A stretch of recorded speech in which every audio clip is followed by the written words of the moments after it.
ሰላም ወገኖቼ፣ አሰላም አለይኩም ወራህመቱላሂ ወበረካቱ። ሙስሊም ወንድምና እህቶች፣ ዛሬ በንጽጽራዊ ሃይማኖታዊ ጉዳይ ቆንጆ ነገር ይዤላችሁ ቀርቤያለሁ። ርዕሱ መዳን እንዴት ይቻላል በሚል ሲሆን እስከ መጨረሻው አዳምጣችሁ ሼር እንድታደርጉት እጠይቃለሁ። በግጥም መልክ የቀረበ ነው። ጥቅሶቹ ላይ ትኩረት እንድታደርጉ እፈልጋለሁ። መዳን እንዴት ይቻላል? በአንዳንድ ክርስትና ዘርፎች የሚያምኑ አፋቸውን ሞልተው ብሎም እንደዳኑ በየአደባባዩ ሲሰብኩ ሲውሉ ኢየሱስ ለእኛ ሲል ተሰቅሏል ይላሉ። በስቅለት መዳንን ምን እንዳደረገው በባይብል በቁርአን መረጃ በሌለው ለመዳን ስትፈልግ ትእዛዛትን አክብር፣ ፈጣሪን አውቀህ ባዘዘውም ነገር ዕውቀት አጭቅበት ባንጎልህ ቁም ነገር። ከመጥፎ ሥራዎች ከተከለከለ ከባይብል ውስጥ ጥቅሶች መረጃም ስላለ መዳን እኮ የለም እንዲህ በቀላል። ባይብሉን ስታነብ ጥቅሱን አትጣል። የማቴዎስ ወንጌል 7:14ን ይጠቃቅሰዋል ደግሞ ሚድኑትን። መንገዱም የቀጠነ ደጁም የጠበበ የዘላለም መንገድ ሕይወትን ላሰበ ጥቂት መሆናቸው በባይብል ተጽፎ ማመን በቂ አይደል እንዲሁ ተሳንፎ። እኛ ሙስሊሞች ነን የምናምን በኢሳ እንደው ስናስበው ስሙ እንኳ ሲነሳ የምናደርግለት የፍቅር ሙገሳ ነቢዩ መሆኑን ነው አይደለም ፈጣሪ። እሱን የፈጠረ አላህ ነው መሐሪ። የባይብሉ ብዛት ደግሞም ልዩነቱ በየትኛው ባይብል መዳን መገኘቱ? ንገሩን ባካችሁ ብንም አታመንቱ። አምላክ የፈጠረህ በዚህች ምድር ነቢያትን ሲልክ ደግሞም ሊያስተምር አምላክ ነህ ብለኸው ኢየሱን ኢሳን እሱ ያላለውን አንተ ለመዳን ደስታ ተሰምቶሃል በሱ ሞት መዳን። እኛ ሙስሊሞቹ ሞቷልም አንልም፣ ተጠቅሷል በቁርአን ብሎም ማድረጉንም። ተመልሶ መጥቶ ምስክር ይሰጣል፣ በዚህ ምድር ሞቶም ከእኛ ጋር ይነሳል። ኧረ ለመሆኑ ደነናል ማለትን የፈጣሪ ሥራን ብሎም መጋራትን አይሆንም ወይ ወገን በራስ ላይ መፍረድን? መዳንህን ካወቅከው በዚህ ምድር ላይ የፍርዱን ቀን ረስተህ ባይብሉን ሳታይ ሳታመዛዝንም እንዲሁ በተስፋ መዳን ብሎ አይጠቅምም ልፈፋ።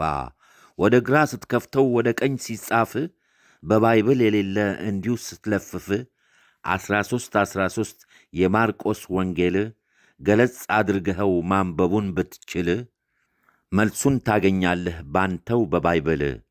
መጽሐፈ መክብብም 7 ቁጥር 20 ኀጢአት የሚያደርግ ጻድቅ የለምና በምድር ላይ ሆነህ መልካሙን ሥራና በአንዱ ፈጣሪ በአላህ እመንና ጥሪውን ተቀበል ትምህርት የእስልምና። ከፈሪሳውያን ጽድቅህ ካልበለጠ ኢየሱስ ሲነግርህ በተረጋገጠ ከቶ መንግሥተ ሰማያት እንደማትገባ ምንም ብትማጸን እንባ ብታነባ ተጠቅሷል በባይብል በወንጌል 5:20 እኔ አልተናገርኩ በንክስሜ በያ። ገለጥለጥ አድርገው አሁንም ባይብሉን መልሳችሁን ስጡን ሳታስተባብሉን። ትእዛዛትን ጠብቅ ብሎ ሲያስተምርህ እሱ ሞቷል ብለህ መዳንን ተመኘህ። መዳን አይቻልም እንዲህ በቀላሉ። ዶሮም አዛን ይላል በጠዋት ጸሎትን ላመሉ። ለእናንተ ኀጢአት ልሞት መጣው ሳይል አንድ አንቀጽ ስለዚህ መጥቀሱንም ሳትችል ምን አለ ደጋግመህ መዳን ባትል። ትእዛዛትን ጠብቅ ለመዳን ከፈለክ መልሱን አስተካክለው አትበል እንዲህ ችክ። 19:16 የማቴዎስ ወንጌል ሐሳብክን ንገረኝ ወገን ምን ነው ልብ ብትል። ትድናለህ አንተ ልሙትልህ ሳይልህ እንዲህ በቀላሉ ገነትን ተመኘህ። በትክክለኛው አምላክ ማመኑን ትተህ የኢየሱስ የኢሳን ትምህርቱን ንቀህ መዳኑን ተመኘህ ወይ አለማፈርህ። አትግደል አትስረቅ ማመንዘሩን ትተህ 18:18 የሉቃስ ወንጌል ብሎም ተመልክተህ ኢየሱስ ያለውን ወላጅን አክብረህ ትእዛዛትን ጠብቀህ በፈጣሪ አምነህ አምላኬ አምላክህ ብሎ ባስተማረህ፣ እደግመዋለሁ፣ አምላኬ አምላክህ ብሎም ባስተማረህ ነቢይ መልእክተኛ መሆኑን ተረድተህ ለአንዱ ፈጣሪያችን ለአላህ ተገዝተህ መዳን አለመዳን ለፈጣሪ ትተህ ደግሞም ተመራመር ባይብሉን አንበህ ቁርአን የሚለውን ምንም ሳትረዳ መዳን መዳን ማለት የለውም ፋይዳ።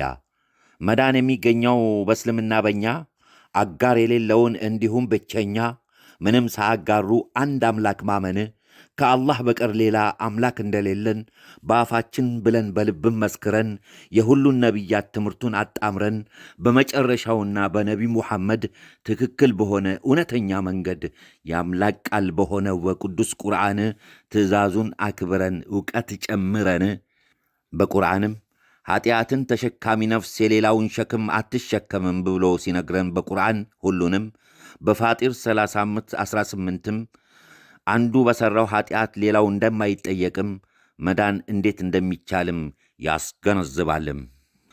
መዳን የሚቻለው አላህን ብቻ መገዛትን፣ ሌላን ትተን ማጋራትን፣ እሱን ብቻ በመፍራትም ከሱ ብቻ መጠበቅን፣ እሱን ብቻ አዳኝ ሁሉን በሱም ብቻ ተመክተን ለሱም ብቻ ሁሌ ሰግደን በአንድ አምላክ እውነት ብለን በቁርአን ሕግ እኛም ሰርተን ፍርዱን መዳን ለሱ ትተን ቀልባችንን ሰብሰብ አርገን ከእሳት ቅጣት ይጠብቀን። አላህን እንጂ ሌላም መገዛት መዳን አይቻልም ሌላን ማጋራት። መዳን የምትችለው አላህን ስትፈራ፣ ትእዛዙን አክብረህ በተግባር ስትሠራ፣ ምሕረቱን ታክሎ የሱ የፈጣሪ ነው አምላካችን የሁላችን ሰሪ።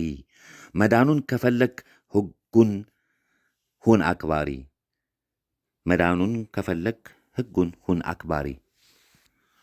በሉ ደህና ሰንብቱልኝ። በተን በተን ሸር አርጉት።